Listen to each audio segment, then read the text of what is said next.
नमस्कार दोस्तों new education policy 2020 के तहत अगले वर्ष यानी कि 2026 में क्लास 10th की परीक्षा 2 बार ली जाएगी।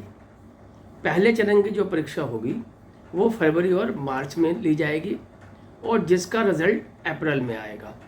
दूसरे चरण की जो परीक्षा होगी वो मई में होगी और जिसका परिणाम यानी कि जिसका रिजल्ट जून में आएगा।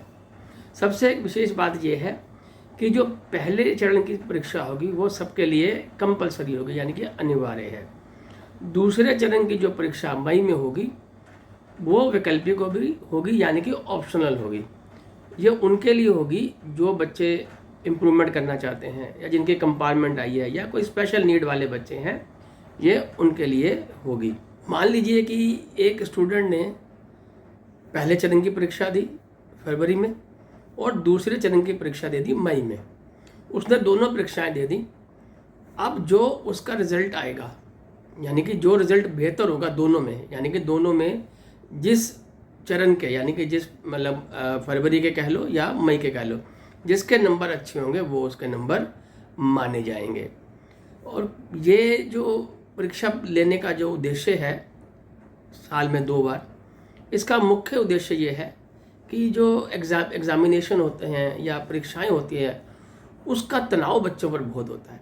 उस तनाव को कम करने के लिए, और जो आपने अक्सर देखा होगा कई बार बच्चे मतलब कंटेंट को समझते नहीं हैं और रट लेते हैं। ये ऐसा नहीं होगा, इसमें कंटेंट को समझना होगा। रटने के बजाय कंटेंट पर समझने पर ज़्यादा ध्यान दिया जाएगा। दोनों परीक्षाओं का रजिस्ट्रेशन यानी कि फरवरी में और मई में दोनों का रजिस्ट्रेशन होगा दोनों बार, और दोनों बार उसकी फ़ीस उनको बच्चों को देनी होगी। और अधिक जानकारी के लिए आप CBSE की जो वेबसाइट है उस पर भी जाकर आप पूरी डिटेल इसकी ले सकते हैं।